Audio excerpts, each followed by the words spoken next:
the Man in Black. Here again to introduce Columbia's program, Suspense. Our distinguished star this evening is the stage and screen favorite, Mr. Paul Lucas, whose performances in The Lady Vanishes and in the stage production of Watch on the Rhine you will recall with pleasure. Tonight's tale of suspense is a story by John Dixon Carr, Fire, Burn, and Cauldron Bubble.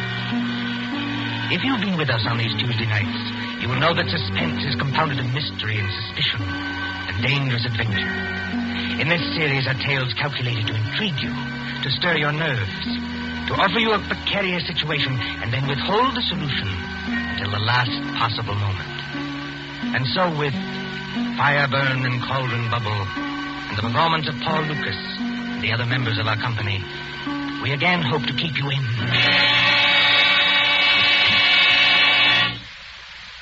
Drury Lane Theatre presents the distinguished American actor Myron Willard in Shakespeare's Macbeth, with magic effects especially designed by Ludwig von Arnheim.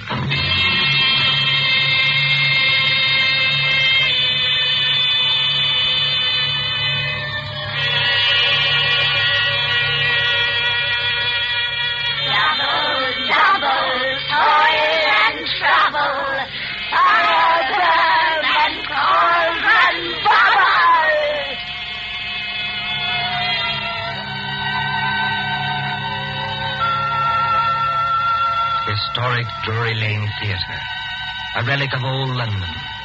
On this site, in the cramped and crooked lanes of Aldwych, there has been a playhouse since Nell Gwynn sold oranges in the pit. The present theatre, though modernized, is heavy and darkened with time. By daylight, it is a dinginess of red plush seats, haunted by old ghosts. But at night, when the lights bloom for some new production, when the murmur of a crowd fills the carpeted aisles and the orchestra begins to tune up, it is kindled with that strange magic before the rise of the curtain. Oh, it's this way, sir. E12 and 13 program. Chocolate? Thank you. No, madam. This is row E. Your seat's a G4. And backstage, where nerves crawl and there is a tendency to scream, the three witches of the play are huddled around the peephole in the curtain, looking out into the audience. They are hideous-looking creatures, these witches, in gray rags like cobwebs. But as they speak... Dear, I am scared. Don't let it bother you, darling. You can't even see the audience when the floats are on. There's nothing to worry about. Nothing except the size of the take at the box office. You won't even have to worry about that tonight. Look out there. You two are shaking as much as I am. Now, don't pretend. All right. Everybody's jumpy on first night. What I can't understand is why they want to use young girls as witches and then make us talk in cracked voices as though we were 80. Double, toil and trouble, fire, burn, and cauldron bubble. Oh, what's that? Katie, darling, it's only one of the ghost effects. You've been hearing it for weeks at rehearsals. I will say this for Myron Willard, as an actor and a manager, too. He's the first one who's ever had a real professional magician to do the ghost effects for this ham show. Oh, are they, Celia? Look there. Where? Out in the audience in the second upper box on the left-hand side. Oh. Don't you see the woman who's just coming in? Yes, I can see her. Not a bad-looking bit of goods for her age. What about her? But that's Marcia Blair. Marcia Blair? You don't mean you've never heard of her? I can't say I have either, if it comes to that. Move over, Ivy. Give us a squint. Marcia Blair used to be Mr. Willard's leading lady. She was a very great actress 15 years ago. Oh, 15 years ago. She's had a terribly romantic history, but she's made lots of money and retired from the stage. Then she married some horrible no-good, and... Do you see that tall gray-haired man standing beside her? Well, he doesn't look much like a no-good. That's not the man I mean, Celia. That's Howard White, her second husband. Oh. They say he loved her for years and followed her about and practically worshipped her. But she was married to this no-good and wouldn't get a divorce. Then the no-good died, I suppose. So Marcia Blair and her faithful Howard got married. Yes. I remember reading in the paper that they've been married 1 year tonight. I expect they're very happy. And I'd be happy, too, if I had a mink coat and a string of pearls like that. Well, you've got to admit she's beautiful. All right, Katie, if you say so. I used to go and see her act when I was a little girl. She was kind of an idol. I wonder what they're saying to each other up in that box now. I wonder what they're saying.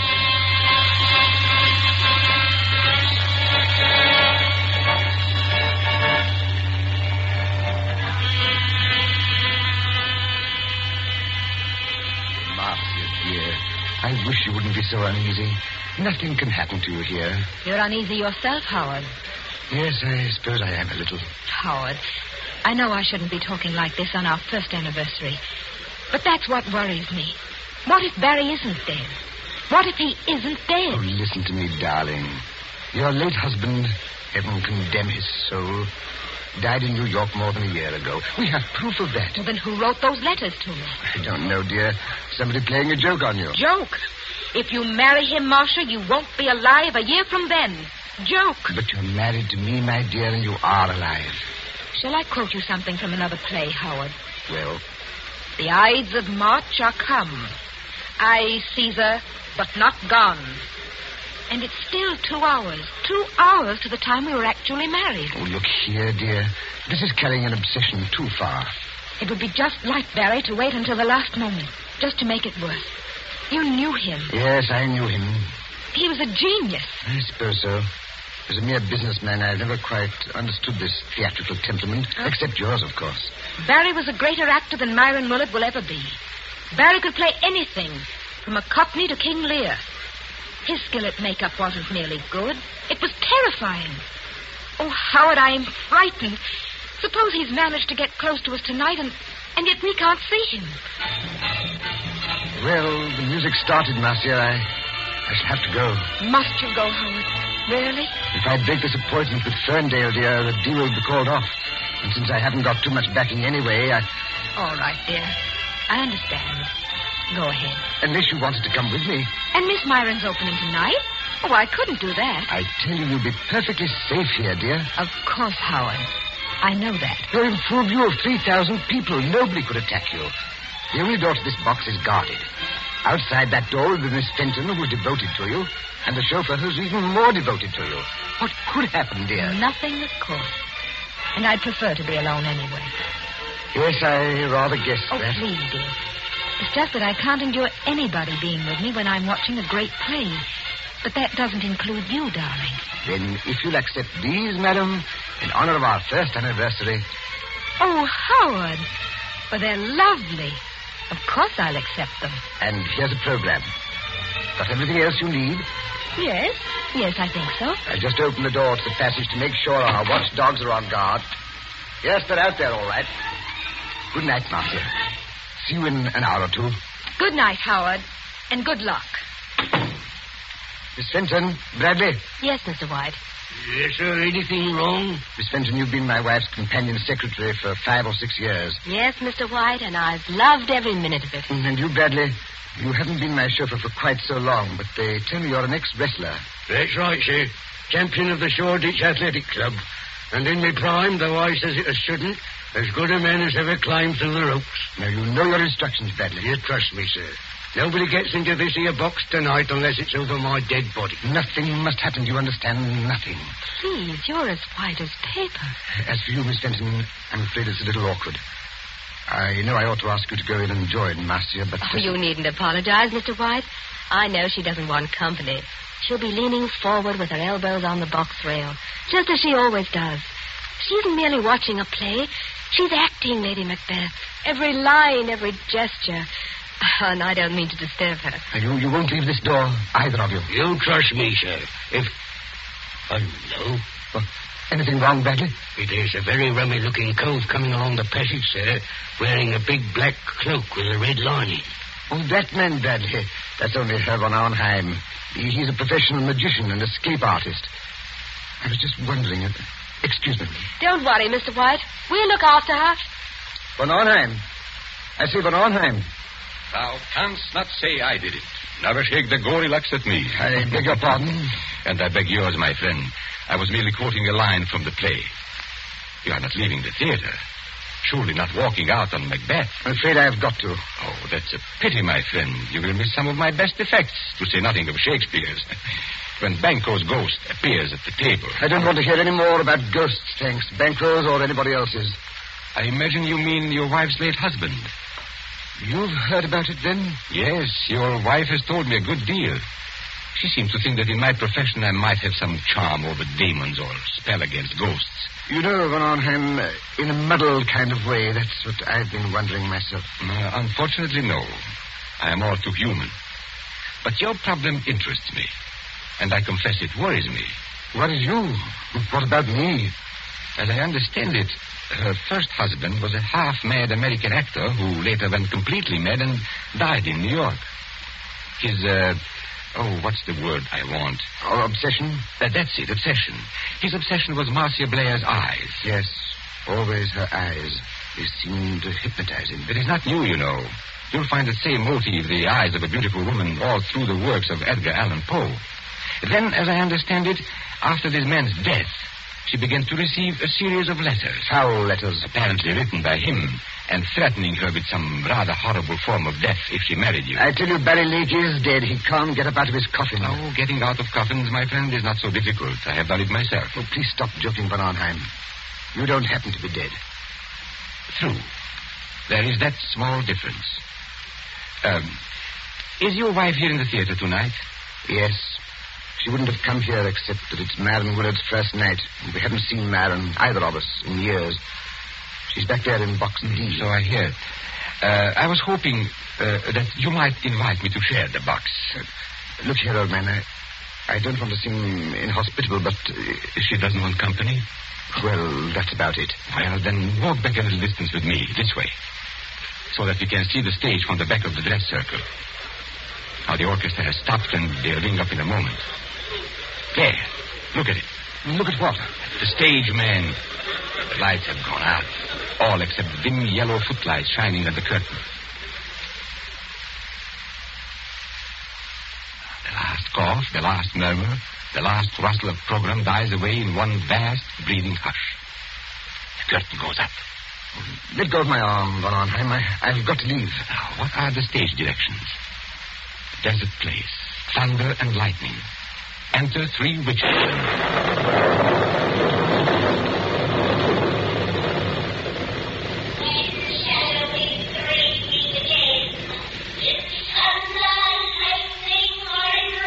When, indeed, I wonder. I beg your pardon, Van Arnhem. Do you speak? No, it was nothing.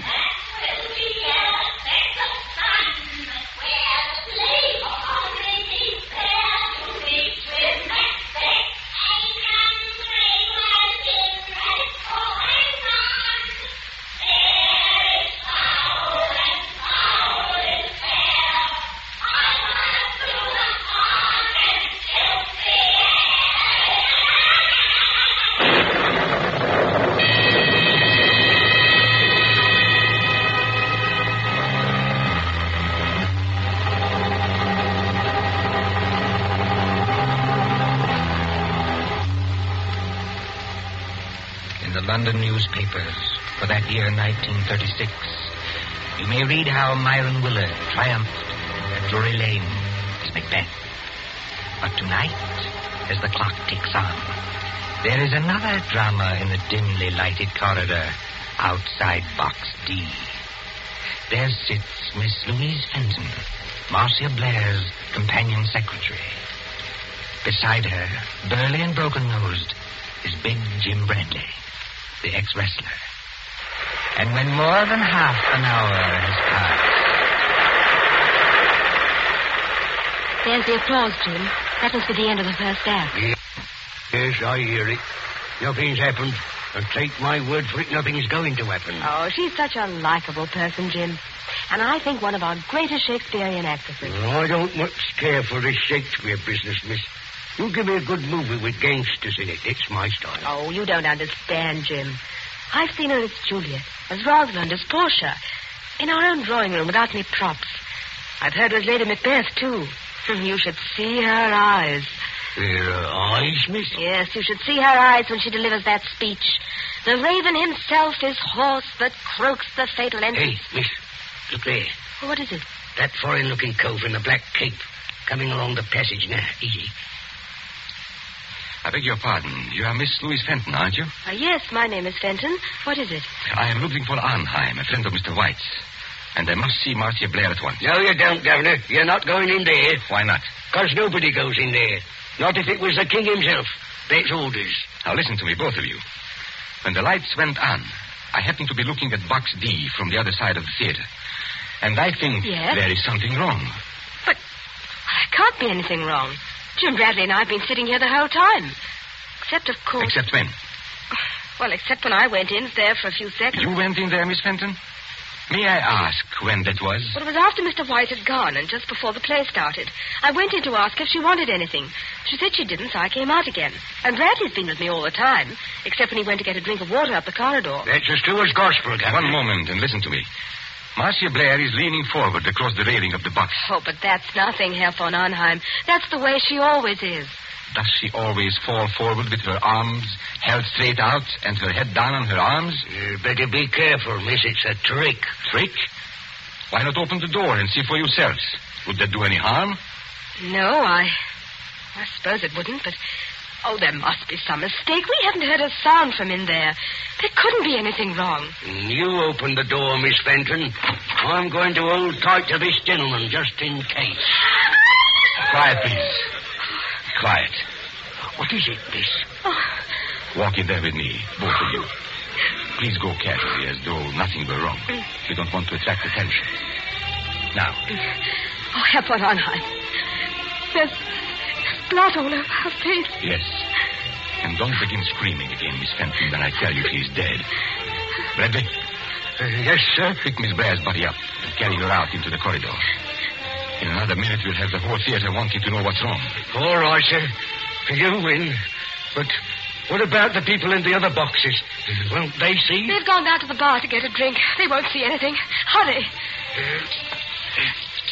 She ain't no lightweight, the poor lady ain't. Steady does it. Hold the door open. That's got it. Now, close the door. Shall I put her down on the floor, Governor? Yes, better do that.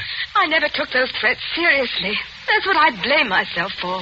And if something did happen, well, I thought he'd attack her. I never thought he'd hide away across the theater and fire a shot. And you were quite right, Miss Fenton. Marcia Blair was not shot. She wasn't shot. No. Take a look at the wound. Oh, I can't look at it. She was stabbed. Stabbed through the right eye with a narrow, sharp blade, which entered her brain and killed her instantly. Not a pretty death, but a quick one. You seem to know a lot about this, Governor. Perhaps I do, my friend, and perhaps I can guess a lot more. You mean somebody stood out there and threw a knife at her? Like a ruddy music hall turn? No, I don't mean that either. There's no knife in the wound and none in the box. The murderer took it away. Took it away? Exactly. Herr von Arnheim, please wait.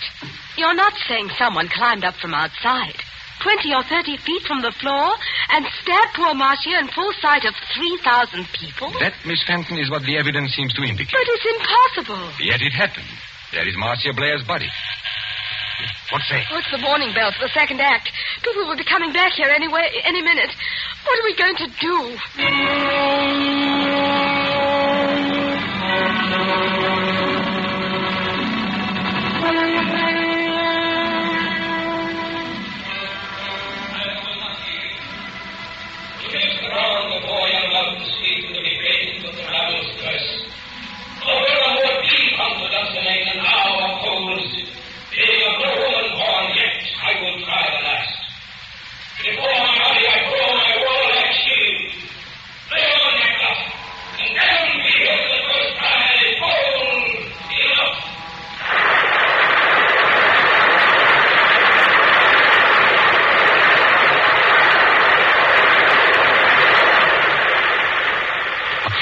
Acclaimed, triumph. Myron Willard as Macbeth. Helen Gale as Lady Macbeth. Magical effects by Ludwig van Arnheim. Very few persons knew that there is a dead woman in the theater. But at the end of the play, it is a different story.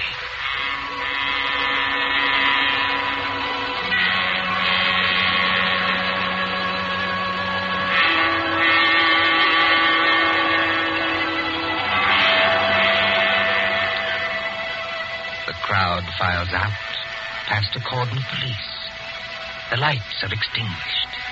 The great theater is dark. mumbling with echoes. See the stage now. Only the battens or overhead lights pour down a pale blaze on two men who stand grotesquely against the background of Dunsinane Castle. One of these men is Howard White, very near collapse.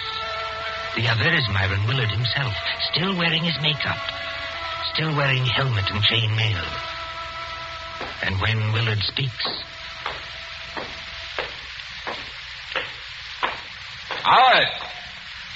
Howard White! Confounded man, can't you hear what I'm saying? Excuse me, madam. This is almost finished. Oh, not that I'm blaming you, old man. Thank you, madam. It's traditional, you know, that Macbeth's an unlucky play. But up to the very end, I thought I'd never done better. 11 curtain calls. No, 12. How did you like my tomorrow and tomorrow speech? I'm sorry, madam. I'm afraid I didn't hear it. Yes, poor old Marcia. She'd have hated to die like that. Marcia was proud of her eyes. Always nearsighted as an owl, but too vain to wear glasses. There's Von Arnheim looking at us from under the castle archway. Von Arnheim!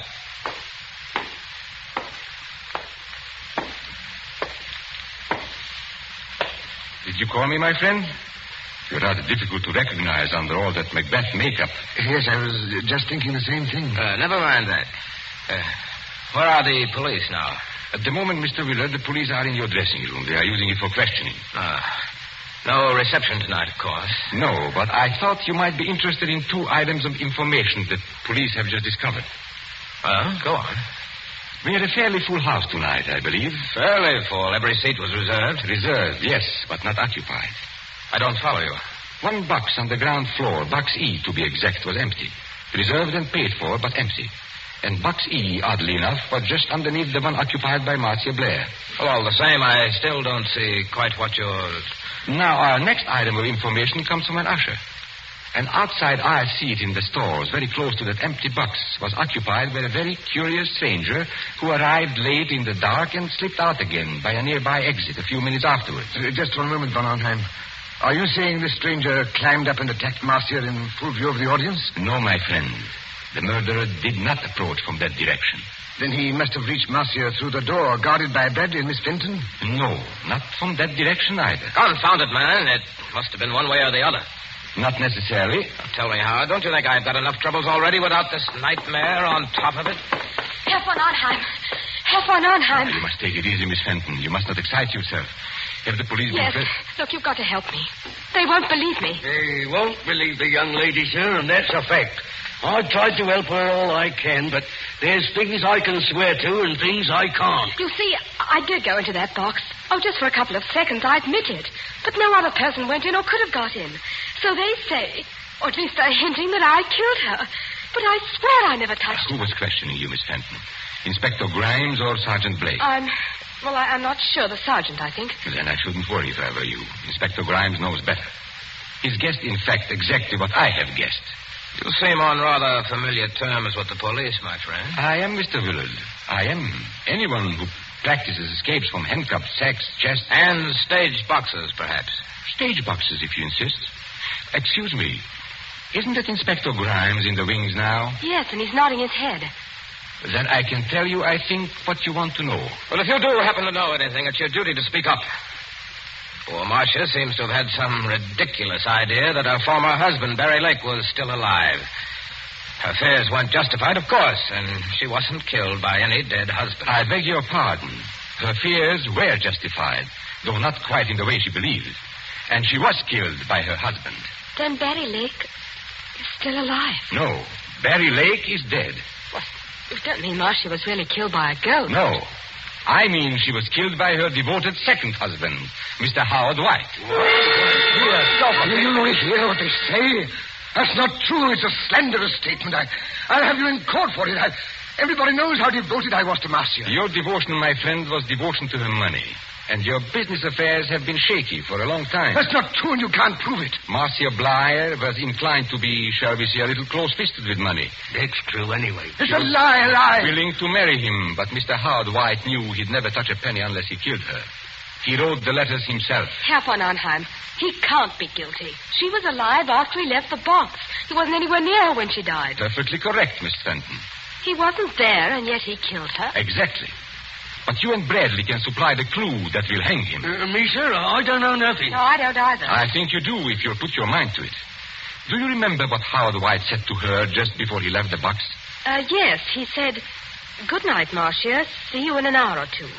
And she answered, "Good night and good luck." No, I mean just before that. There wasn't anything. You see? It's a slanderous statement without any proof. It's an insult to my position on the stock exchange. Wait. I do remember something rather queer. Think, Miss Fenton, think.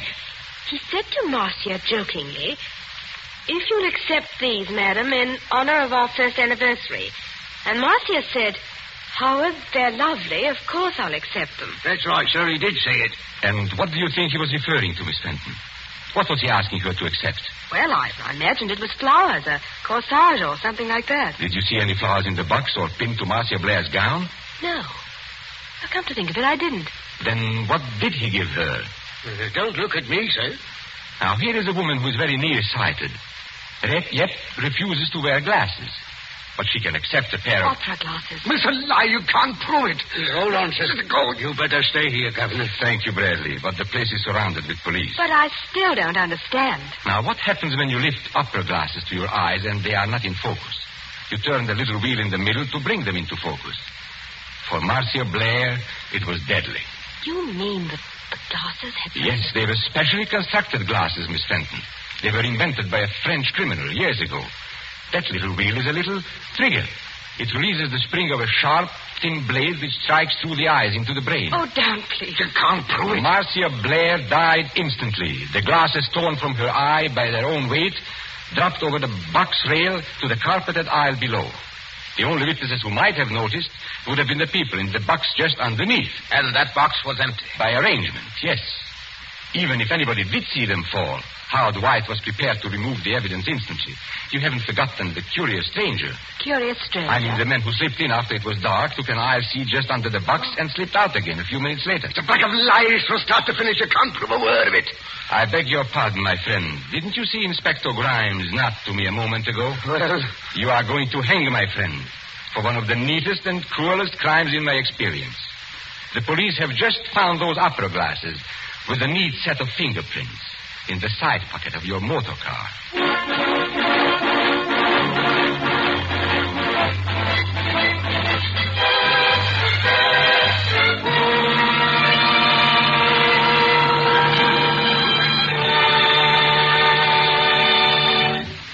And so ends Fire Burn and Cauldron Bubble, starring the distinguished actor Paul Lucas. Tonight's tale of suspense. This is your narrator, Ted Osborne, the man in black, who conveys to you Columbia's invitation to spend this half hour in suspense with us again next Tuesday. Same time, when Nancy Coleman stars in Fear Paints a Picture. William Spear, the producer, John Dietz, the director, Bernard Herrmann, the composer-conductor, Robert Salmon, studio technician, and John Dixon Carr, the author, collaborated on tonight's Suspense.